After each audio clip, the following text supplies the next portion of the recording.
పరిశుద్ధ బైబిల్ గ్రంథంలో నుండి యెషయా గ్రంథం 55వ అధ్యాయము. యెషయా గ్రంథము 55వ అధ్యాయము 3వ వచనం. చెవియొగ్గి నా యొద్దకు రండి, మీరు వినిన ఎడల బ్రతుకుదురు, నేను మీతో నిత్య నిబంధన చేసేదను. దావీదునకు చూపిన శాశ్వత కృపను. చాలమ్మ, ప్రార్థన చేసుకుందాం. దయగలిగిన మా తండ్రి, నీ కొందనాలు నాయనా, నీ మహాప్రేమను బట్టి స్తుతిస్తున్నాను. మొదట మేము నిన్ను వెతకలేదు, మీరే మమ్మల్ని వెతుక్కుంటూ వచ్చారు. నీ ప్రేమతో మమ్మల్ని రక్షించుకున్నందుకు స్తోత్రం. ప్రభా, ఈ మధ్యాహ్నం మీరు మాతో మాట్లాడండి. మీ వాక్యపు వెలుగులో మమ్మలను సరిచేయండి, ఆశీర్వదించండి. యేసు నామములో ప్రార్థించి వేడుకుంటున్నాము తండ్రి, ఆమేన్. మంచిది ప్రియులరా, దేవుని పరిశుద్ధ గ్రంథంలో యెషయా గ్రంథం 55వ అధ్యాయము 3వ వచనాన్ని మనం చదువుకున్నాం. దేవుడు ప్రవక్త అయిన యెషయాలో నుండి ఒక శ్రేయస్కరమైన సందేశాన్ని ఇశ్రాయేలు ప్రజలకే కాకుండా నేటి దినాల్లో మనకు కూడా ఈ సందేశాన్ని ప్రభు ఇస్తున్నాడు. ప్రవక్తలలో పెద్ద ప్రవక్తలు కొందరున్నారు, వారిలో యెషయా పెద్ద ప్రవక్త. కనుక యెషయా గ్రంథం కూడా చాలా చారిత్రక విషయాలు, ఆధ్యాత్మిక విషయాలు, క్రీస్తు పూర్వము క్రీస్తు శకములో జరుగుతున్న విషయాలు కూడా మరి ఈ గ్రంథములు అద్భుతంగా రాయబడినాయి. యేసుక్రీస్తు యొక్క శిలువ, మరణ, పునరుద్ధానాలు, యేసుక్రీస్తు జననము, ఇజ్రాయేలు ప్రజల యొక్క విమోచన, విడుదల, వారి పట్ల దేవుని ప్రేమ సంకల్పం. ఒక రకంగా చెప్పాలంటే ఒక చిన్న మినీ బైబిల్ అంటారు యెషయా గ్రంథాన్ని. బైబిల్ గ్రంథంలో 66 పుస్తకాలు ఉన్నాయి, యెషయా గ్రంథంలో కూడా 66 అధ్యాయాలు ఉన్నాయి. కనుక ఈ 66 అధ్యాయాలలో దేవుని యొక్క అపారమైన ప్రేమ తన సంఘం పట్ల, అంటే సంఘం అంటే పాత నిబంధనలు ఇశ్రాయేలీయుల పట్ల ఎంత గంభీరంగా ఉన్నదో మనకు బోధిస్తూ ఉంది. కనుక యెషయా గ్రంథం 55:3లో మనం ఏం చదువుకున్నాం?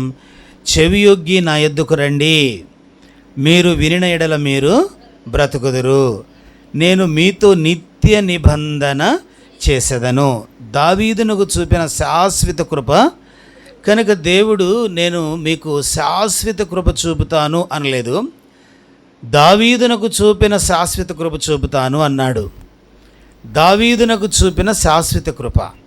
మొదటి సందేశంలో దావీదు యొక్క పాపము, పశ్చాత్తాపం ఎలా ఉంటుందో మనం విన్నాం.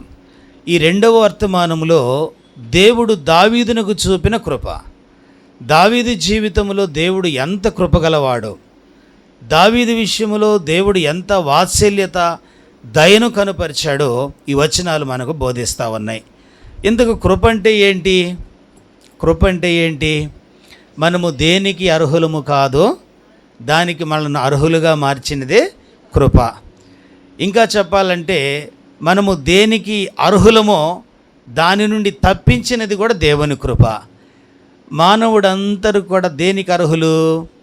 ఆదామును బట్టి దేవుని ఉగ్రతకు పాత్రులు. దేవుని ఉగ్రత అంటే ఏంటి? దేవుని ఉగ్రత అంటే ఏంటి? రోగము, కరువు, పేదరికము, ఇది కాదు. నిత్య నరకం, అది దేవుని ఉగ్రత అంటే. దేవుని ఉగ్రత అంటే కేవలం శరీరానికి వచ్చే సాధారణ కష్టాలు కాదు. దేవుని ఉగ్రత అంటే నిత్య నరకం, దానికి మనం తగినోళ్ళం. కనుక దానిలో నుండి బయటికి తీసుకొచ్చాడు, అది దేవుని కృప. దేనికి మనం తగన వాళ్ళం? పరలోకానికి తగన వాళ్ళం. దేనికి తగన వాళ్ళం? పరలోకానికి తగిన వారం కాదు, కానీ అందులో ప్రవేశాన్ని కల్పిస్తున్నాడు. అందుకే దేవుని యొక్క వాక్యం మనకి ఏం బోధిస్తుందంటే, దావీదునకు చూపిన శాశ్వతమైన కృప నేను మీకును చూపుదును. దేవుడు ప్రాత నిబంధన కాలము నుండి అనేక మంది జీవితాల్లో తన కృపను కనపరుస్తూనే ఉన్నాడు. అందుకే దావీదు తన జీవితంలో ఒక అద్భుతమైన మాట అంటాడు. కీర్తనల గ్రంథము చదువుదాం. పరిశుద్ధ గ్రంథములో నుండి 130వ కీర్తన. 130వ కీర్తన పరిశుద్ధ బైబిల్ గ్రంథంలోని 7వ వచనం. ఇశ్రాయేలు యెహోవా మీద ఆశ పెట్టుకొనుము, యెహోవా యొద్ద ఏమి దొరుకును? యెహోవా యొద్ద కృప దొరుకును. ఎందుకు? నేను అనుభవించాను కాబట్టి అన్నట్టుగా ఉంది దావీదు. నేను అనుభవించానండి దేవుని కృప ఎలా ఉంటుందో. దావీదు మహారాజు చెప్తున్నాడు అందరికీ, ఇశ్రాయేలు, యాకోబు పిల్లలారా, 12 గోత్రాలకు చెందిన ఇజ్రాయేలీలారా, మీరందరూ ఎవరి మీద ఆశ పెట్టుకోవాలో తెలుసా? ఎవరి మీద ఆశ పెట్టుకోవాలి? కొందరి జీవితాలు ఎక్కువ నష్టపోవటానికి కారణం దేవుని కృప మీద కాకుండా లోకం మీదనో, స్నేహితుల మీదనో, తల్లిదండ్రుల మీదనో, బంధుమిత్రుల మీదనో, లేక వారి యొక్క ఊహల ఉద్దేశాల మీదనో వారి ఆశలు పెట్టుకొని బ్రతుకుతారు. అందుకే వారి జీవితాల్లో ఎక్కువగా నష్టపోతూ ఉంటారు. దేవుని వాక్యం ఏం చెప్తుందంటే, ఇశ్రాయేలు, నీవు యెహోవా మీద ఏం పెట్టుకోవాలి? ఆశ పెట్టుకో. అప్పుడు ఆయన యొద్ద నీకేం దొరుకును? కృప దొరుకును. కనుక దేవుని మీద ఆశ పెట్టుకున్న వారికి దేవుడు తన కృపను అనుగ్రహిస్తున్నాడు. అయితే విచిత్రం ఏంటంటే, దేవుని కృపను సద్వినియోగం చేసుకున్న వారు కొందరైతే, దేవుని కృపను పాడు చేసుకున్నవారు, దుర్వినియోగపరుచుకున్నవారు, నష్టపరుచుకున్నవారు కూడా లేకపోలేదు. అందుకే పౌలు కొరింథీయులకు పత్రిక రాస్తూ ఈ మాట అంటాడు. కొరింథీయులకు రాసిన 2వ పత్రిక 6వ అధ్యాయము 1వ వచనం. అపోస్తలుడైన పౌలు కొరింథీయులకు రాసిన 2వ పత్రిక 6వ అధ్యాయం 1వ వచనం, కాగా మేము ఆయన తోడి పనివారమై మీరు పొందిన దేవుని కృపను వ్యర్థము చేసుకొనవద్దని. కనుక పౌలేమంటున్నాడు, కొరింథీ సంఘస్థులారా, కొరింథీలో ఉన్న పరిశుద్ధులారా, విశ్వాసులారా, కొరింథీలో ఉన్నవారు వరాలున్నాయి, కొరింథీలో ఉన్నవారికి తెలివితేటలున్నాయి, కొరింథీలో ఉన్నవారు నిజంగా అన్ని కృపావరాలు లోపం లేని వాళ్ళగా ఉన్నారు. అయితే పౌలేమంటున్నాడు తెలుసా? ఇవన్నీ కేవలం కృప ద్వారా దేవుడు మీకు ఇచ్చాడు కాబట్టి మీరు దేవుని కృపను ఏం చేసుకోకూడదు? వ్యర్థపరచుకోకూడదు. మానవుని యొక్క జీవితంలో భౌతిక సంబంధమైన విషయాల్లో తీసుకున్న జాగ్రత్తలు దేవుని విషయాల్లో జాగ్రత్త పడితే గొప్పగా దీవించబడతాడు, గొప్పగా ఆశీర్వదకరంగా జీవించగలుగుతాడు. మనుషుడు దేవుని కృపను ఎంత దుర్వినియోగపరుచుకుంటున్నాడో చెప్పడానికి వీల్లేదు. కనుక కొరింథీ సంఘములో ఇలాంటి స్థితి పౌలు చూశాడు కాబట్టి తనంటున్నాడు కదా, దేవుని కృపను మీరు ఏం చేసుకోకూడదు? వ్యర్థం చేసుకోకూడదు. ఎందుకు అంటే దేవుని కృప ద్వారా మనము అభివృద్ధి పొందుతాం, దేవుని కృప ద్వారా మనము ఆదరించబడతాం, దేవుని కృప ద్వారా మనము సంఘములోకి ఆహ్వానించబడ్డాం, దేవుని కృప ద్వారా ఎఫెసీ 2 ప్రకారంగా రక్షించబడ్డాం, దేవుని కృప ద్వారా ఆయన పిల్లలుగా మారాం. ఎన్ని ఆశీర్వాదాలు ఉన్నాయి చెప్పండి. కనుక నిన్ను దేవునికి కుమారుడిగా చేసింది కృప, కుమార్తెగా మార్చింది కృప, రక్షించినది కృప, మందిరములోకి నడిపించినది కృప, అభివృద్ధినిచ్చింది దేవుని కృప, నెమ్మదిని ఆదరణ కలిగించేది దేవుని కృప, పరలోకం చేర్చేది దేవుని కృప. కనుక ఇన్ని ఆశీర్వాదాలకు కారణమైన దేవుని కృపను చెప్పండి మనం ఏం చేసుకోకూడదంట? మనం వ్యర్థపరచుకోకూడదు, దుర్వినియోగం చేసుకోకూడదు. అందుకే దేవుని యొక్క సేవకుడు యెషయా ప్రవక్త ద్వారా దేవుడు ఏమంటున్నాడంటే, కృప ఇంత విలువైనది కాబట్టి, ఇంత అమూల్యమైనది కాబట్టి మీరు నా మాట వింటే, మీరు నా యొద్దకు వస్తే దావీదుకు చూపిన ఏం చూపుతానన్నాడు? శాశ్వత కృప. ఈ మధ్యాహ్న కాలం ప్రభు సన్నిధిలో ప్రార్థన చేసుకునే ముందు దావీదు పట్ల దేవుడికి ఎలాంటి కృప ఉన్నది, దేవుడు ఎలాంటి ప్రత్యేకమైన కృప దావీదు జీవితంలో కనపరిచాడో 3 సందర్భాలు గుర్తు చేస్తాను. పరిశుద్ధ గ్రంథములో నుండి 1 సమూయేలు గ్రంథము, పరిశుద్ధ బైబిల్ గ్రంథంలో నుండి 1 సమూయేలు గ్రంథం 16వ అధ్యాయము. 1 సమూయేలు గ్రంథం 16వ అధ్యాయం 3వ వచనం, యెషయాని బల్యార్పణమునకు పిలువుము, అప్పుడు నీవు చేయవలసిన దానిని నీకు తెలియజేతును, ఎవని పేరు నేను నీకు చెప్పుదునో నీవు అతనిని అభిషేకించవలెనని దేవుడు ఇశ్రాయేలు ప్రజలకు సౌలును రాజుగా ఏర్పాటు చేసుకున్నాడు. సౌలు గాడిదలు పోతే వెతుక్కుంటూ వెళ్ళినవాడు సౌలు, బెన్యామీను గోత్రానికి చెందినవాడు సౌలు. కీషు కుమారుడైన సౌలు గాడిదలు వెతుక్కుంటూ వెళ్ళిన వ్యక్తిని దేవుడు ప్రేమించి ఆయన కృపచేత రక్షించుకొని ఆత్మను అనుగ్రహించి భాషలు మాట్లాడే వరాన్ని కూడా ఇచ్చి క్రొత్త మనసును అనుగ్రహించి రాజ్యం మీద రాజుగా చేస్తే అతడు ఆ కృపను దుర్వినియోగం చేసుకున్నాడు, ఆ కృపను పాడు చేసుకున్నాడు. కనుక ఇప్పుడు దేవుడు అంటున్నాడు, ఇక పాడైన వాని గురించి నేను నా టైం వేస్ట్ చేసుకోను. యోషియా కుమారుడున్నాడు, దావీదనే వాడున్నాడు, అతడు నాకు ఇష్టానుసారుడైన మనుషుడు, నేను అతన్ని కనుగొన్నాను గనుక నీవు యోషియా కుమారులలో ఒకరిని నా కొరకు నీవు అభిషేకించు అని దేవుడు యోషియా కుమారుని యొద్దకు సమూయేలును పంపించాడు. కనుక సమూయేలు అక్కడికి వెళ్ళినప్పుడు ఏం జరిగింది?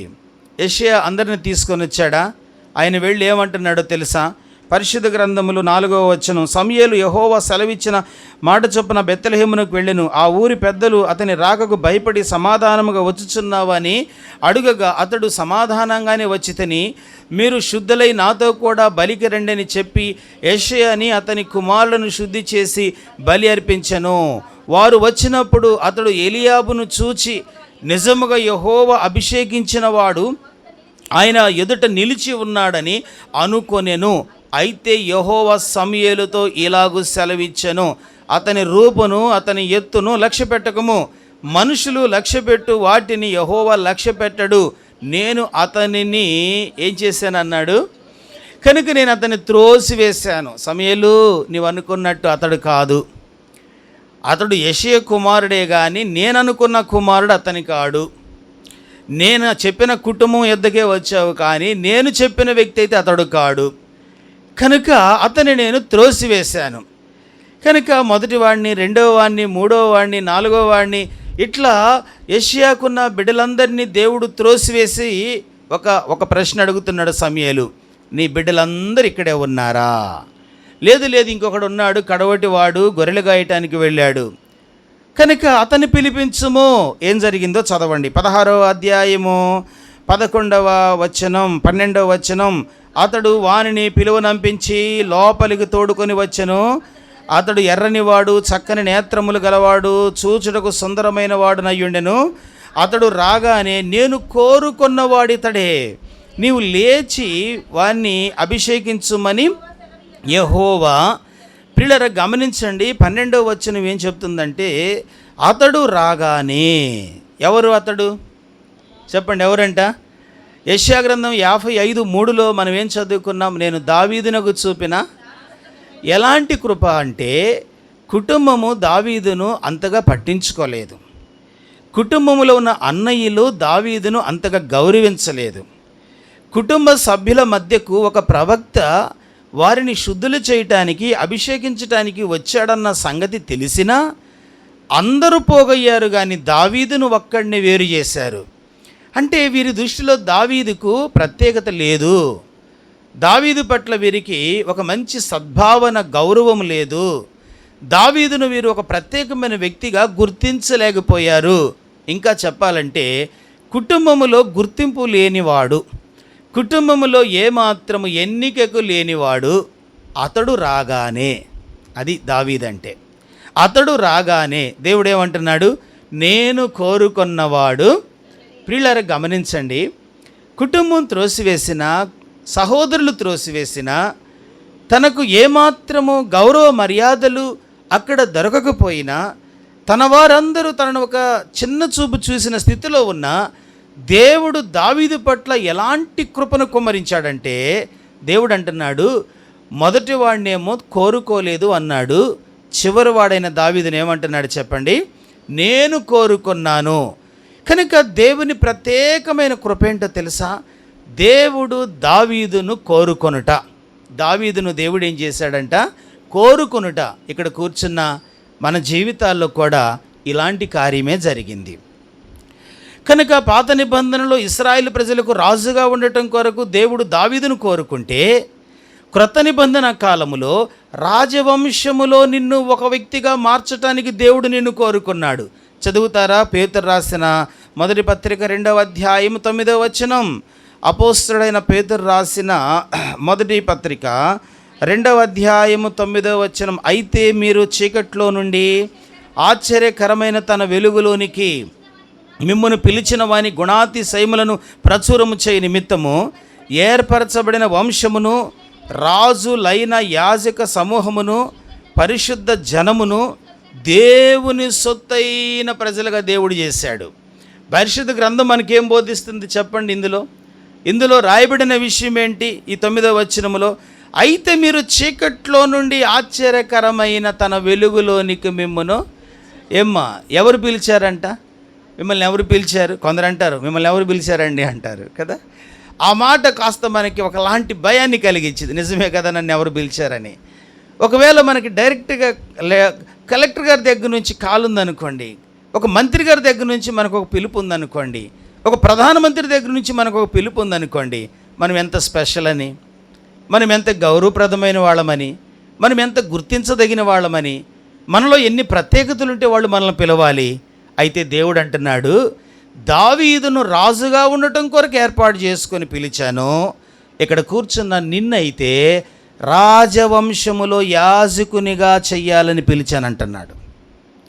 రాజవంశం అనే దేవుని సంఘములో, ఆరాధించే దేవుని సంఘములో, పరిచర్య చేసే దేవుని సంఘములో, ప్రభువును గణపరుస్తూ పరిశుద్ధులుగా సమూహముగా కూడుతున్న దేవుని సంఘములో దేవుడు నిన్ను ఏర్పరచబడిన వంశమును రాజులైన యాజక ఎవరుగా చేశాడంట. అందుకే దేవుడు అంటున్నాడు, దావీదుకు చూపిన శాశ్వత కృప నేను చూపుతానంటున్నాడు. ఈరోజు దేవుని బిడ్డగా దేవుని కృపను బట్టి నీవు నేను కోరుకోబడ్డాం. దేవుని కృపను బట్టి దేవుడు మనలను కోరుకున్నాడు, కానీ మన మంచితనమును బట్టి దేవుడు ఏమాత్రమో మనల్ని కోరుకోలేదు. బైబిల్ గ్రంథంలో రాయబడింది, తీతు రాసిన పత్రిక, పరిశుద్ధ బైబిల్ గ్రంథములో నుండి అపోస్తలుడైన పౌలు తీతుకు రాసిన పత్రిక 3వ అధ్యాయము 3వ వచనం. ఎట్లనగా, ఎందుకనగా మనము కూడా అవివేకములను, అవిధేయులను, మోసపోయిన వారమును, నానా విధములైన దురాశలకు, భోగములకు దాసులయ్యుండి దుష్టత్వమునందు అసూయందు కాలము గడుపుచు అసహ్యులమై ఒకరినొకడు ద్వేషించుకొనుచుంటిమి. గాని 3వ వచనము, మునుపు మనము కూడా, మునుపు అంటే మారు మనస్సు పొందకమును, మందిరానికి రాకమునుపు, రక్షణ పొందకమునుపు, దేవుణ్ణి ఆరాధించకమునుపు, ప్రభు యొక్క బలలో చెయ్యి వేయకమునుపు, మునుపు మనము కూడా ఎలాంటి వాళ్ళమంట? అవివేకులమును, అవిధేయులమును, మోసపోయిన వారము, నానా విధములైన దురాశలకును భోగములకు దాసులు. చాలు, దాసులు. కనుక పాపము చేయ ప్రతివాడు పాపమునకు దాసుడు. అలాంటి భయంకరమైన స్థితిలో మనం బ్రతుకుతున్న వారం, అలాంటి లోకమాలిన్యములో బ్రతుకుతున్న మనలను చెప్పండి, దేవుడు ఏం చేశాడో తెలుసా? ఇతడు నేను కోరుకున్న మనుష్యుడు అని దేవుడు అన్నాడు. ఎంత అద్భుతమైనది! కనుక ఇలాంటి బలహీనుణ్ణి, ఇలాంటి బలహీనురాల్ని దేవుడు రాజుగా కోరుకుంటే, రాణిగా కోరుకుంటే, యాజకులుగా కోరుకుంటే ఇలాంటి కృపను వ్యర్థం చేసుకోవచ్చా? చెప్పండి. ఇలాంటి పిలుపును తక్కువగా చూడవచ్చా? ఇలాంటి జీవితాన్ని నిజంగా మనము తేలికగా గడపవచ్చు అంటారా? ఇలాంటి విలువైన అవకాశాన్ని పోగొట్టుకోవచ్చు అంటారా? కనుక చాలామందిలో ఉన్న భయం లేని తత్వం ఏంటంటే, అసలు వాళ్ళ రక్షణ విలువ వారికి తెలియటల్లా, వారికి ఇచ్చిన సంఘ సహవాసం విలువ వారికి తెలియటల్లా, దేవుడు వారికి ఇచ్చిన వాక్యం విలువ వారికి తెలియటల్లా, దేవుడు తన కృప చేత ఎలాగూ ఏర్పాటు చేసుకున్నాడో తెలియకనే కృపను వాళ్ళు ఏం చేస్తున్నారంట? దుర్వినియోగం చేసుకుంటున్నారు. దేవుడేమో కృపచేత నిన్ను కోరుకుంటే, దేవుడేమో కృపచేత ఇశ్రాయేలును కోరుకుంటే, ఇశ్రాయేలు ఏం చేశారో తెలుసా? నెహెమ్యా గ్రంథము, పరిశుద్ధ గ్రంథములో నుండి దేవుని వాక్యాన్ని చదువుదాం. నెహెమ్యా గ్రంథము, పరిశుద్ధ బైబిల్ గ్రంథములో నుండి నెహెమ్యా గ్రంథము 9వ అధ్యాయం 17వ వచనం. నెహెమ్యా గ్రంథం 9వ అధ్యాయం 17. వారు విధేయులగుటకు మనసు లేనివారై తమ మధ్య నీవు చేసిన అద్భుతములను జ్ఞాపకము చేసుకొనక తమ మనసును కఠినపరుచుకొని తాముండి వచ్చిన దాస్యపు దేశమునకు తిరిగి వెళ్ళుటకు ఒక అధికారిని వారు కోరుకున్నారు. దేవుడేమో నా జ్యేష్ఠపుత్రుడు, నా అబ్రహాము సంతానము, నా యొక్క కుమారుడు, నా యొక్క స్వాస్యము, నేను ఏర్పాటు చేసుకున్న ఇజ్రాయేలుని దేవుడంటే, వీళ్ళు ఏం చేశారో తెలుసా, వీరు మరొక వ్యక్తిని కోరుకున్నారంట, మరొక వ్యక్తిని కోరుకున్నారు. ఇది ఎంత విచిత్రం అంటే, దేవుడు నిన్ను దీవించటానికి, స్వస్థపరచటానికి, బాగు చేయటానికి, భవిష్యత్తునివ్వటానికి, నీ తలరాతను మార్చడానికి నీ వెనక పరిగెత్తుతుంటే, నీవు నష్టపరిచే లోకం వెంట, పాపం వెంట, స్నేహితుల వెంట, ఆచారాల వెంట, ఆకర్షణల వెంట, సినిమాల వెంట, సీరియళ్ళ వెంట, లోక సంబంధమైన భోగముల వెంట పరిగెత్తే వ్యక్తులుగా మారిపోతున్నారు. కృపను వ్యర్థం చేసుకోవటం కాదా? ఇది కృపను వ్యర్థం చేసుకోవటం కాదా? ఇజ్రాయేల్ ప్రజలు అంటున్నాడు, దేవుడు అంటున్నాడు, నేను వారిని కోరుకుంటే వారేం చేశారో తెలుసా? వారేం చేశారంటే, వారు విడిచి వచ్చిన దాస్యపు దేశానికి వెళ్ళటానికి. ఏ దేశం అంట అది? విడిచి వచ్చిన దాస్యపు దేశం. రక్షణ పొంది బాప్తిసం తీసుకుని విడిచావు కదా, పాపాన్ని విడిచిపెట్టావు కదా. ప్రభువా, మందిరానికి వస్తానయ్యా, ఆరాధిస్తానయ్యా, అర్పిస్తానయ్యా, కృతజ్ఞత చెల్లిస్తానయ్యా, మాదిరిగా ఉంటానయ్యా, అలాంటి ప్రమాణాలతోనే బాప్తిసం తీసుకున్నావు కదా. ఎక్కడికున్నావు? ఎలాంటి జీవితం జీవిస్తున్నావు? ఎలాంటి మనుగడలో నీవు రక్షణలో కొనసాగుతున్నావు? కృపను దుర్వినియోగం చేసుకోవటం అంటే ఇది కాదా? దేవుడు అంటున్నాడు కదా, నేను దావీదుకు చూపిన శాశ్వతమైన కృపను నేను చూపుతాను. అయితే పౌలు అంటాడు, కృపను మీరు చెప్పండి ఏం చేసుకోకూడదు? వ్యర్థము. ఇశ్రాయేలు ప్రజలు తాము విడిచి వచ్చిన దేశము, తాము విడిచిన స్నేహము, విడిచిన పాపము, విడిచిన ఆకర్షణ, విడిచిపెట్టిన లోకం వెంట మనుషుడు మరలా పరిగెత్తుతున్నాడు. ఈరోజు దేవుని సన్నిధిలో ఉన్న దేవుని బిడ్డగా, దేవుని కృప ఏంటంటే నిన్ను కోరుకోవటం. అది మర్చిపోవద్దు. దేవుడు అంటున్నాడు, తిరస్కరించబడిన తన కుటుంబీకుల మధ్య, తనకంటే పెద్ద వయసులో ఉన్న వారి మధ్య, తనను కని పెంచి పెద్ద చేసిన తల్లిదండ్రుల మధ్య, తన కుటుంబీకుల మధ్య ఎన్నిక లేని దావీదును కోరుకున్నట్టే దేవుడు నిన్ను నన్ను కూడా ఏం చేశాడు? చెప్పండి, ఏం చేశాడు? కనుక దావీదునకు చూపిన శాశ్వతమైన కృపలో మొదటి భాగం ఏంటంటే, అతడు ఎన్నిక లేని మనలను చెప్పండి ఏం చేశాడంట? కోరుకొన్నవాడు. మొదటి విషయం. రెండవది చదవండి, ఏం చేసి అదే సమూయేలు గ్రంథం, పరిశుద్ధ గ్రంథములో నుండి మొదటి సమూయేలు గ్రంథం 16వ అధ్యాయము 13వ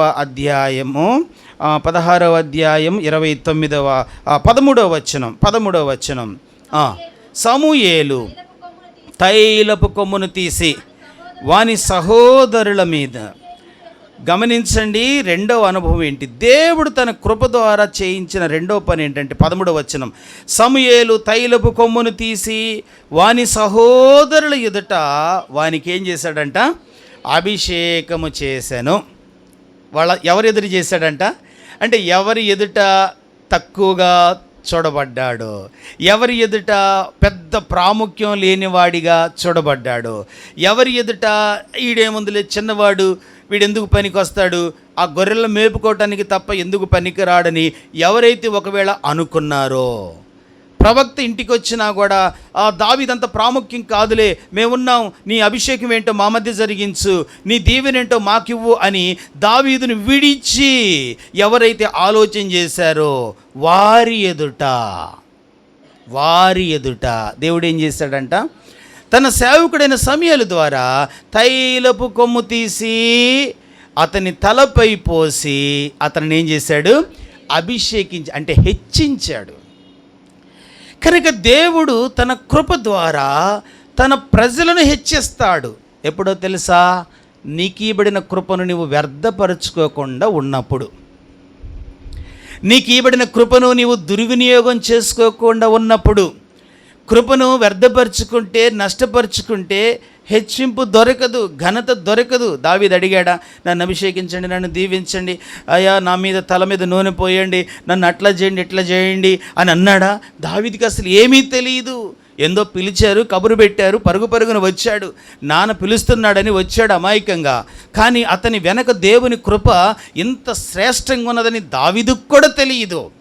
ఈరోజు దేవుని సన్నిధిలో ఉన్న నీ జీవితంలో దేవుడు నిన్ను హెచ్చించాలనే ఆలోచన కలిగి ఉన్నాడు. ఇది నీవు ఆలోచించే. దేవుడు తన సంఘమును హెచ్చించే దేవుడు, దేవుడు తన ప్రజలను హెచ్చించే దేవుడు, దేవుడు తన రక్తములో కడగబడిన తన కుమారులను కుమార్తెలను హెచ్చించడానికి ఇష్టపడే దేవుడు. లోకం కూడా హెచ్చించిద్దండి అంటావా?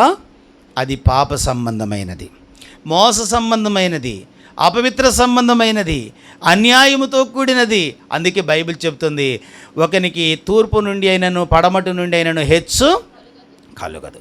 దేవుడు మాత్రమే ఒకని హెచ్చించును, ఆయన మాత్రమే ఒకడిని ఏం చేస్తాడు, తగ్గించువాడు. దేవుడు దావీదును తన అభిషేకము ద్వారా, ఆత్మ ద్వారా ఏం చేయాలనుకున్నాడు కనుక ఎప్పుడైతే అభిషేకించాడు ఏం జరిగింది? చదవండి 16వ అధ్యాయం 13వ వచనం. నాట నుండి యెహోవా ఆత్మ దావీదు మీదికి, చెప్పండి ఎలాగొచ్చాడంట? ఎంత అద్భుతమైన ఆశీర్వాదం అండి. కనుక నాట నుండి యెహోవా ఆత్మ, దేవుని ఆత్మ దావీదు మీదికి. మామూలుగానే స్వతహాగా దావీదు జ్ఞానం కలిగినవాడు, బుద్ధి కలిగినవాడు, పద్ధతి కలిగినవాడు, క్రమశిక్షణ కలిగినవాడు, చెప్పిన మాట వినేవాడు. తండ్రి రమ్మంటే నేను రాను అని చెప్పేవాడు కాదు, తండ్రి పొమ్మంటే నేను పోను అని చెప్పేవాడు కాదు. కొందరు బిడ్డలు పూర్తిగా రివర్స్ అన్నమాట కాదు, వాళ్ళకి చెప్పింది అసలు వినరు. వాళ్ళు వినాలంటే జనరేటర్ ఆన్ చేసినట్టు చాలా వాళ్ళని బ్రతిమలాడాల. ఒక్కసారిగా వారికి బోధపడదు, ఒక్కసారిగా దేవుని వాక్యానికి లోబట్టడానికి ఇష్టపడరు. కనుక దావీదు అలా కాదు. దావీదు గొర్రెలు విడిచి వచ్చేదేంటో వస్తాడు, దావీదు తర్వాత గొర్రెలు తీసుకెళ్ళిపోవంటే వెళ్ళిపోతాడు. కనుక చెప్పిన మాట వినే మనస్సు. అందుకే దేవుడు అంటున్నాడు, మీరు నా మాట వింటే దావీదుకు చూపిన, చెప్పండి ఏ కృప అంట? శాశ్వత కృప. కృపలో రెండవ ఆశీర్వాదం ఏంటంటే ఆయన తన వారిని హెచ్చించువాడు. దావీదును దేవుడు నూనెతో ఆశీర్వదించాడు, అభిషేకించాడు, తన ఆత్మను కొమ్మరించాడు. చెప్పండి ఏం కొమ్మరించాడంట? దేవుని ఆత్మను కొమ్మరించాడు. దేవుని ఆత్మ ఉంటే ఎన్ని ప్రయోజనాలు? చదువుతారా? పరిశుద్ధ గ్రంథములో నుండి దేవుని వాక్యాన్ని చదువుదాం. పరిశుద్ధ గ్రంథం ఎహెజ్కేలు గ్రంథము, హగ్గయి గ్రంథము 2వ అధ్యాయం 5వ వచనం. హగ్గయి గ్రంథము 2వ అధ్యాయము 5వ వచనాన్ని చదువుదాం. పరిశుద్ధ గ్రంథంలో నుండి హగ్గయి గ్రంథము 2వ అధ్యాయము. మీరు ఐగుప్తు దేశములో నుండి వచ్చినప్పుడు నేను మీతో చేసిన నిబంధనను జ్ఞాపకము చేసుకొనుడి. నా ఆత్మ మీ మధ్య ఉన్నది కనుక, దేవుని ఆత్మ ఉన్నప్పుడు ఇక నీవు భయాల్లో నుంచి బయటికి వచ్చేస్తావు. నేను ఎవరు భయపెట్టలేరు. రోగాలు కానివ్వండి, రుణబాధలు కానివ్వండి, శత్రువు కానివ్వండి, ఏవండి భవిష్యత్తును గురించిన భయము. ఈ దినాలు ఎంతమందికి ఎన్ని భయాలు లేవు చెప్పండి? నాకు అసలు ఏ భయం లేదని చెప్పగలిగిన వాళ్ళు ఎవరైనా ఉన్నారా? ఇద్దరి మధ్య మంచి స్నేహం ఏర్పడుతుంది, ఒకరిని చూసి ఒకరు వదలకుండా విడవకుండా అన్నట్టుగా ఉంటారు. కొద్ది రోజులకి వాళ్ళ మధ్య భయంకరమైన శత్రుత్వం ఏర్పడుతుంది. ఇప్పుడు ఒకరిని చూసి ఒకరు భయపడతారు. స్నేహము భయాలకు ముగింపు అయ్యింది, పరిచయము భయాలకు ముగింపు అయినది, రక్త సంబంధము భయాల వైపు నడిపిస్తున్నది, లోక సంబంధమైన బాంధవ్యాలు భయాల మధ్యకు తీసుకెళ్తున్నాయి. అయితే దేవుడు అంటున్నాడు, ఐగుప్తు దేశములో నుండి నేను మిమ్మల్ని బయటికి తీసుకొచ్చినప్పుడు ఒక వాగ్దానం చేశాను, నిబంధన చేశాను. అదేంటో తెలుసా? నా ఆత్మ మీ మధ్య. కనుక దేవుని ఆత్మ ఎందుకు అంటే నీ భయాలన్నిటిలో నుంచి నిన్ను విడిపించటానికి దేవుడు దావీదును అభిషేకించినప్పుడు, చెప్పండి, దావీదులోనికి దేవుడు ఏం పంపించాడంట? పరిశుద్ధ ఆత్మను పంపించాడు.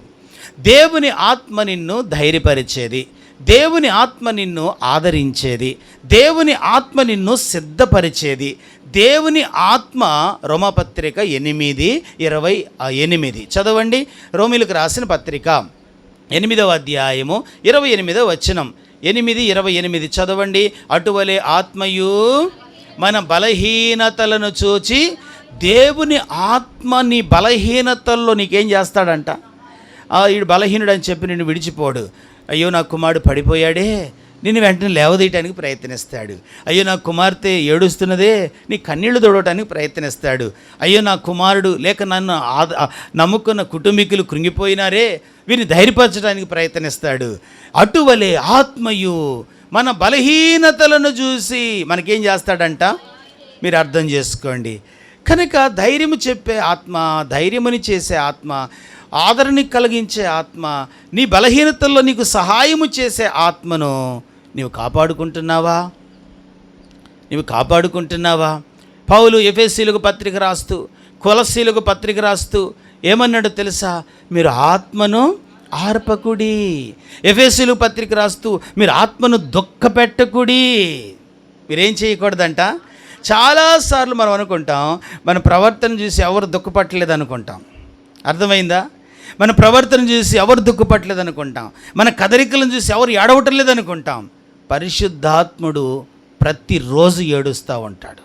ప్రతిరోజు ఏడుస్తూ ఉంటాడు. రహస్యంగా చేసే ప్రతి పాపమును బట్టి, లోకం కొరకు ఎంతో వేగంగా, దేవుని కొరకు ఎంతో నిదానంగా ఉండే మన యొక్క జ్ఞానము లేని వైఖరిని బట్టి, మనలో ఉన్న మారు మనసు లేని తత్వమును బట్టి పరిశుద్ధాత్ముడు నవ్వుతాడా? ఆనందపడతాడా? ఆయన సంతోషిస్తాడా? చెప్పండి, సంతోషిస్తాడా? భౌతికంగా ఎదుగుదల లేని బిడ్డలను బట్టి శరీర తల్లి తండ్రి ఏడ్చినట్టు, భౌతికంగా మాట వినని కొడుకు కూతురును బట్టి తల్లి తండ్రి ఏడ్చినట్టు, భౌతికంగా ఏమాత్రం డెవలప్ లేని బిడ్డలను బట్టి తల్లిదండ్రులు మానసికంగా నలిగినట్లు, ఆధ్యాత్మికంగా వాక్యాన్ని ఇచ్చినా, సంఘమునిచ్చినా, సహవాసాన్నిచ్చినా, కృపను దుర్వినియోగం చేసుకుంటూ బ్రతుకుతున్న వారిని బట్టి పరిశుద్ధాత్ముడు ఏడవకుండా ఉంటాడా? చెప్పండి, దుఃఖపడకుండా ఉంటాడా? కనుక దేవుని వాక్యం ఏం చెప్తుందంటే, ఆయన దావీదును హెచ్చించాడు. దేని ద్వారా? తన ఆత్మను అనుగ్రహించి, చెప్పండి ఏం చేశాడంట? హెచ్చించాడు. యెషయా గ్రంథంలో ఒక మాట అంటాడు, చదువుదాం.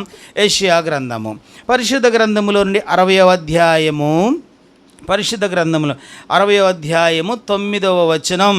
యెషయా గ్రంథము 60వ అధ్యాయము 9వ వచనం చదవండి. నీ దేవుడైన యెహోవా నామమును బట్టి ఆయన నిన్ను, ఇశ్రాయేలు పరిశుద్ధ దేవుని నామమును బట్టి, లేదు క్షమించండి, 63, యెషయా గ్రంథం 63, 9, 10. యెషయా గ్రంథము 63, 9, 10. వారి యావత్ బాధలో ఆయన బాధ నొందెను, ఆయన సన్నిధిని దూత వారిని రక్షించెను, ప్రేమ చేతను తాలిమి చేతను వారిని విమోచించెను, పూర్వ దినములన్నిటను ఆయన వారిని ఎత్తుకొనుసు మోసుకొనుసు వచ్చెను.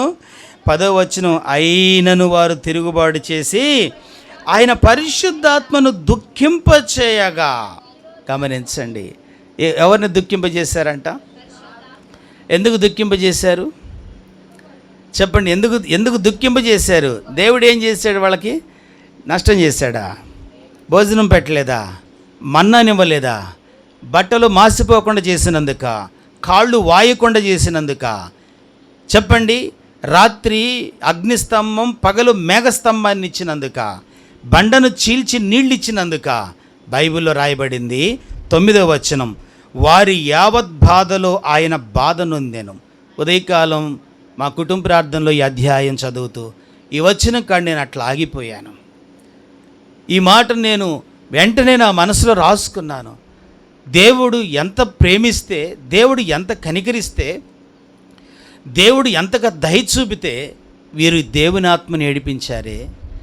దేవుని ఆత్మని ఏడిపించడానికి కారణం లేకపోయినా ఏడిపించారే. నిష్కారణంగా దేవుని ఏడిపించారే. నిష్కారణంగా దేవునికి తిరుగుబాటు చేస్తున్నారు. నిష్కారణంగా దేవుని మాటను వీళ్ళు లెక్క చేయటం లేదు. అందుకు దేవుని వాక్యం ఏం చెప్తుందంటే, అయినను వారు తిరుగుబాటు చేసి ఆయన పరిశుద్ధాత్మను ఏం చేశారంట? కనుక దేవుని బిడ్డలుగా దేవుడు తన ఆత్మను నీకు ఇచ్చింది ఆయన్ని ఏడిపించే వ్యక్తిగా ఉంటావని కాదు. దేవుడు తన కృపచేత నిన్ను కోరుకున్నది నీవు లోకాన్ని కోరుకోమని కాదు.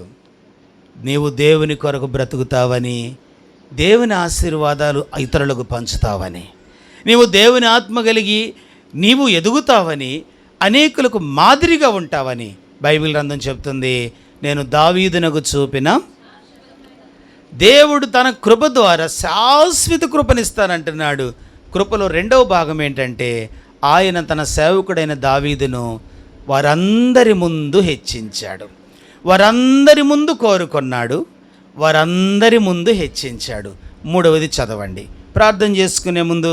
3వది పరిశుద్ధ గ్రంథం 1 సమూయేలు గ్రంథంలో 17వ అధ్యాయం, 17వ అధ్యాయము 45వ వచనం, 45వ వచనాన్ని చదువుదాం. దావీదు, నీవు కత్తియు ఈటయు బెళ్ళెమును ధరించుకొని నా మీదికి వచ్చుచున్నావు. అయితే నీవు తిరస్కరించిన ఇజ్రాయేళ్ల సైన్యములకు అధిపతియగు యెహోవా పేరట నేను నీ మీదికి వచ్చుచున్నాను. ఈ దినమున యెహోవా నిన్ను నా చేతికి అప్పగించును. నేను నిన్ను చంపి నీ తల తెగవేతును. ఇజ్రాయిల్లో దేవుడున్నాడని లోక నివాసులందరూ ఎరుగునట్లు నేను ఈ దినమున ఫిలిస్తీన్ల యొక్క కళేబరములను ఆకాశ పక్షులకును భూమృగములకును. ఆ తరువాత పరిశుద్ధ గ్రంథములో ఇదే అధ్యాయములో నుండి 52వ వచనం చదవండి. అప్పుడు ఇజ్రాయిల్ అందరూ యూదావరును లేచి జయము జయమని దేవునికి స్తోత్రం. దేవుడు మూడవదిగా దావీదుకి ఇచ్చిన కృపలో మూడవ ఆశీర్వాదం ఏంటంటే జయమిచ్చిన దేవుడు. మూడవది ఏం చేశాడు? కనుక వారు అందరూ అరుస్తున్నారంట, జయము జయము జయము. దావీదు ఒక్కడు మాత్రమే ఏలాలోయలో ఏటిలో ఉన్న రాళ్లను తీసుకొని ఒకే ఒక్క రాయితో, చెప్పండి, ఎవరిని కొట్టేశాడు? మామూలుగా సాధ్యమేనంటారా? మామూలుగా సాధ్యమేనా? ఇది సాధ్యం కాదు కదా. ఎందుకు? దావీదుకు గొలియాతుకి ఎంత వ్యత్యాసం? దావీదు ఎలాగున్నాడు, గొలియాతు ఎలాగున్నాడు? దావీదు గొలియాతును చూడాలంటే అపార్ట్మెంట్ వైపు చూసినట్టు చూడాలా, ఇట్లా కనులెత్తి చూడాలా. పిల్లలు అర్థమవుతుందా ఈ మాటలు? దావీదు గొలియాతును చూడాలంటే కనులు పైకెత్తి చూడాలా. దావీదు చేతిలో ఉన్న వడిసెలు ఎక్కడ, గొలియాతు చేతిలో ఉన్న ఈటెక్కడ? దావీదు కవచం లేనివాడు, యుద్ధ వస్త్రం లేనివాడు, సాధారణమైన నూలు పోగులతో ఉన్న వస్త్రాన్ని ధరించినవాడు, ఒక యూదుడు కలిగిన అంగీని మాత్రమే కలిగినవాడు, ఒక రకంగా గొర్రెలు కాసుకోవటానికి వెళ్ళినట్టుగానే యుద్ధం చేయటానికి కూడా వచ్చాడు. ఎలాంటి మిలిటరీ డ్రెస్ లేదు, ఎలాంటి వెపన్స్ ఆయుధాలు తనకు లేవు, ఎలాంటి యుద్ధ నైపుణ్యత తనలో లేదు. మరి ఎలా జయం? చెప్పండి, ఎలా జయం వచ్చింది? యెషయా గ్రంథం 55:3లో నేను దావీదుకు చూపిన కనుక దేవుని కృప జయమునకు అర్హత లేని తన ప్రజలందరికీ, చెప్పండి, ఏమిస్తున్నాడంట? ఆయన జయమిచ్చువాడు. నేను జయించలేనేమో అని నీవు దిగులు పడనవసరం లేదు. నేను జయించలేను, నేను పరిగెత్తలేను, నేను పోరాడలేను, వీరితో నేను గెలవలేను, ఈ రోగమును నేను బయటపడలేను, ఈ సమస్య నుంచి విడుదల పొందలేను, ఇలాంటి పరిస్థితుల్లో నేను తల ఎత్తుకోలేను. ఏ పరిస్థితులు గొలియాతు వలె నిన్ను భయపెడుతున్నాయో, దావీదుకు కృపనిచ్చిన దేవుణ్ణి చూడటం నేర్చుకో. దావీదుకు వాగ్దానం ఇచ్చిన దేవుణ్ణి చూడటం నేర్చుకో. దావీదుకు దేవుడిచ్చిన కృపను బట్టి దావీదు ఒకే రాయితో, యుద్ధములో ఎవరైనా రాళ్లతో యుద్ధం చేసుకున్నారా? ఏమ్మా పిల్లలు, యవనస్తులు వింటున్నారా? ఇటు చూడండి. దావీదు వలె ఎవరైనా చరిత్రలో రాయితో యుద్ధం చేశారా? ఎందుకు ఈ మాటలు మనకు ఆశ్చర్యాన్ని కలిగించటం లేదు? ఎందుకు దేవుని శక్తిని మనం అర్థం చేసుకోలేకపోతున్నాం? నాకు అవి ఉన్నాయి కాబట్టి నేను జయం పొందా, వీళ్ళున్నారు కాబట్టి జయం పొందా, నేను ఇట్లా సిద్ధపడ్డాను కాబట్టి, అట్లా సిద్ధపడ్డాను కాబట్టి, నేను ఎంత ప్రిపేర్ అయ్యాను కాబట్టి, నాకు ఇంత ఫ్యూచర్ ప్లాన్ ఉంది కాబట్టి. నీ కవచాలన్నీ నీకు జయాన్ని ఇవ్వవు. నీ కవచాలన్నీ గొలియాతు ముందు ఓడిపోతాయి. నీకంటే పెద్ద కవచం గొలియాతుకు ఉంది. నీ దగ్గరున్న పెద్ద సిద్ధపాటు కంటే శత్రువు దగ్గరున్న సిద్ధపాటు ఎక్కువ. మరి ఆ శత్రువుని ఎట్లా నువ్వు ఓడిస్తావు? ఆ శత్రువును ఓడించటానికి నీ దగ్గర నీవు సిద్ధం చేసుకున్న ఆయుధం అంటూ ఏదీ లేదు. ఒకే ఒక ఆయుధం ఉన్నది, అది దేవుని కృప. అందుకే పౌలు అంటాడు, కొరింథీ సంఘస్థులారా, దేవుడు మీకు అనుగ్రహించిన ఈ కృపను మీరు వ్యర్థపరుచుకోవద్దు. అంటే దాని అర్థం ఏంటి? వ్యర్థపరుచుకునే అవకాశాలు ఉన్నాయనేక. కృపను వ్యర్థపరుచుకుంటావా? రక్షణ పొందిన నీవు, మారుమనసు పొందిన నీవు, ఆరాధించే నీవు, వాక్యం ఎరిగిన నీవు, ప్రభువును కలిగిన నీవు, దేవుని శక్తిని ఎరిగిన నీవు, దేవునితో సహవాసం చేస్తే మేలు పొందుకుంటానని తెలిసి కూడా సహవాసం చేయకుండా, దేవునికి ఇస్తే రెట్టింపు నాకు ఇస్తాడని తెలిసి కూడా దేవునికి ఇవ్వకుండా, దేవుని మాట వింటే నేను ఘనపరచబడతానని తెలిసి కూడా మాట వినకుండా వ్యర్థపరుచుకుంటావా? దావీదు చూడండి, కృపను ఎక్కడ వ్యర్థపరచుకోలేదు. కృపను సద్వినియోగం చేసుకున్నాడు. కృపను ఎంత సద్వినియోగం చేసుకుంటున్నాడంటే ఏలాలోయలోకి వెళ్ళి కూడా ఇదే పలుకుతున్నాడు, ఇశ్రాయేలులో దేవుడున్నాడని లోక నివాసులందరూ తెలుసుకుంటారు. ఆ దేవుడు ఎవరో కాదు, లోకములో ఉన్న మానవులందరినీ రక్షించటానికి కృపా సత్య సంపూర్ణుడిగా దిగి వచ్చిన ప్రభువైన యేసుక్రీస్తు. యోహాను 1:12, 14వ వచనం, మోషే ధర్మశాస్త్రము మోషే ద్వారా అనుగ్రహించబడినది, కానీ కృపయు సత్యమును యేసుక్రీస్తు ద్వారా మనకు అనుగ్రహించబడింది. ఈ కృపలోనే నీకు నాకు ఆయన ఏమిస్తున్నాడు? ఇశ్రాయేలు ప్రజలందరూ ఏమని కేక వేశారు? జయము జయము. ఈ స్వరముని వినాలని ఆశిస్తే, ఈ స్వరము నీ బిడ్డల జీవితాల్లో జరగాలని ఆశిస్తే, ఈ జయము నీ కుటుంబంలో చూడాలని ఆశిస్తే ఈరోజు దేవుని సన్నిధిలో పశ్చాత్తాపడు. ప్రభువా, చాలా సమయాన్ని నేను నష్టం చేసుకున్నా, చాలా సంవత్సరాలు, నెలలు, వారాలు నేను కృపను వ్యర్థపరుచుకుంటూ వచ్చా, కాలయాపన చేసుకుంటూ వచ్చా, భక్తి కూడా ఆడుకుంటూ పాడుకుంటూ చేశా, భయం లేని వ్యక్తిగానే బ్రతుకుతూ వచ్చాను. నా కనులు తెరువయ్యా.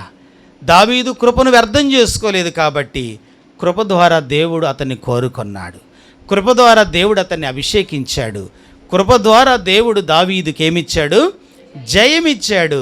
దావీదుకే కాదు, చివరిగా ఆ మాట చదివి ప్రార్థన చేస్తా. కొరింథీయులకు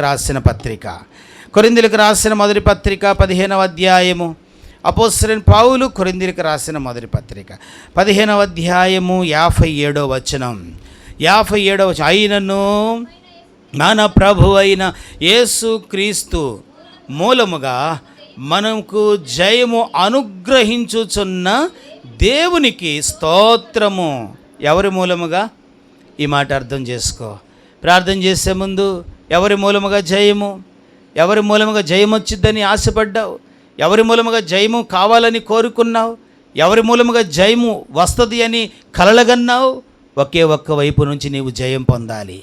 పౌలు కొరింథీయులకు పత్రిక రాస్తూ అంటున్నాడు, యేసు క్రీస్తు మూలముగా, అనగా కృపా సత్య సంపూర్ణుడైన శరీరధారిగా వచ్చిన యేసు క్రీస్తు మూలముగా, చెప్పండి, నీకేమిస్తాడంట దేవుడు? జయము. కనుక ఈ కృపను దుర్వినియోగం చేసుకోకు, ఈ కృపను ఆటపాటలకు వాడుకోకు, ఈ కృపను కాలక్షేపాలకు వాడుకోకు, ఈ కృపను కల్పన కథలకు, పండగలకు, పబ్బాలకు వాడుకోకు, ఈ కృపను నీ ఇష్టాల కొరకు నీ వాడుకోకు, ఈ కృపను నీ సరదాలకు, జలసాలకు వాడుకోకు. ఈ కృపను దేవుని మహిమ కొరకు వాడు, ఈ కృపను దేవుని మహిమ కొరకు ఉపయోగించుకో.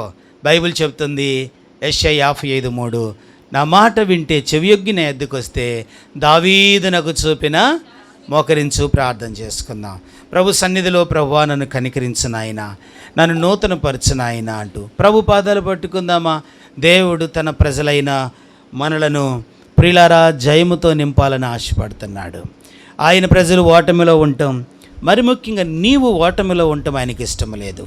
నీ ప్రత్యర్థులకు నీ ఓటమి ఇష్టమేమో, చివరికి నీ కుటుంబీకులకు కూడా నీ ఓటమి ఇష్టమేమో, కానీ దేవుడికైతే ఇష్టం లేదు సుమా.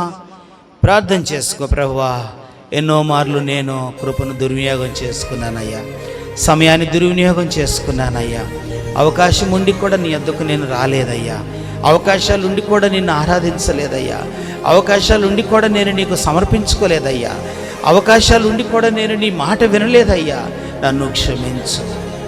కృపను దుర్వినియోగం చేసుకున్నానయ్యా, కృపను దుర్వినియోగం చేసుకున్నానయ్యా. ఫలం ఇవ్వని లోకం కోసం పరిగెత్తానయ్యా, విజయం ఇవ్వని లోకం కోసం నేను లోక మాటలు విన్నానయ్యా, ఏమాత్రము భవిష్యత్ అంటే ఎరగని లోకం వైపు నేను ఆకర్షితురాలనైపోయానయ్యా, ఆకర్షించబడ్డానయ్యా, నన్ను క్షమించు. ప్రభువుని అడుగుతావా? దేవుని సన్నిధిలో ప్రార్థన చేసే ముందు ఒక్క నిమిషం ప్రార్థన చేసుకో. సోదరుడు, ఇంత మట్టుకు నీవు దేవుని వాక్యం విన్నావు, దేవుని సన్నిధిలో సరి చేసుకుంటే ధన్యుడు అవుతావు, ధన్యురాలు అవుతావు. నిన్ను ఆయన కోరుకున్నాడు. ఈ మాట నీకు సంతోషంగా లేదా? ఆయన తన ఆత్మను నీకు ఇచ్చాడు. ఈ మాట నీకు సంతోషంగా లేదా? ఆయన నీకు జయమివ్వటానికి ఇష్టపడి సిలువలో జయాన్ని ఇచ్చాడు. ఇలాంటి దేవుని కృపను వ్యర్థం చేసుకుంటావా? ఇలాంటి దేవుని కృపను పాడు చేసుకుంటూ జీవితాన్ని జీవిస్తావా? ప్రభువా, నన్ను క్షమించు నాయన, నీ బలలో చేవేసే నేను, రొట్టెను రసమును తీసుకుంటున్న నేను, ఆరాధిస్తున్న నేను, ఇంకను గ్రహింపు లేని వ్యక్తిగా నేను బ్రతుకుతున్నా, చలనము లేని వ్యక్తిగా బ్రతుకుతున్నా. నన్ను క్షమించు నాయనా, నీ జయముతో నన్ను అలంకరించు, మీ ఆత్మతో నన్ను స్థిరపరచు నాయన. నీవు నన్ను ఏర్పాటు చేసుకున్నావు. నేను లోకాన్ని కోరుకునే వ్యక్తిగా ఉండకూడదు, విడిచిపెట్టిన ఐగుప్తును కోరుకుని ఇశ్రాయేలు వలె నేను ఉండకూడదు. నన్ను క్షమించు. దావీదుకి ఇచ్చిన శాశ్వత కృప నా హృదయాల్లో కూడా పోయి నీ కృపను కాపాడుకునే వ్యక్తిగా నన్ను చేయి. ప్రార్థన చేసుకో. అట్టి కృపలో పరిశుద్ధాత్మ దేవుడు నిన్ను, నీ బిడ్డలను, నీ కుటుంబాన్ని, మన సంఘాన్ని దేవుడు ఆశీర్వదించినట్లు ప్రార్థనాపూర్వకంగా ప్రభువైపు చూద్దాం.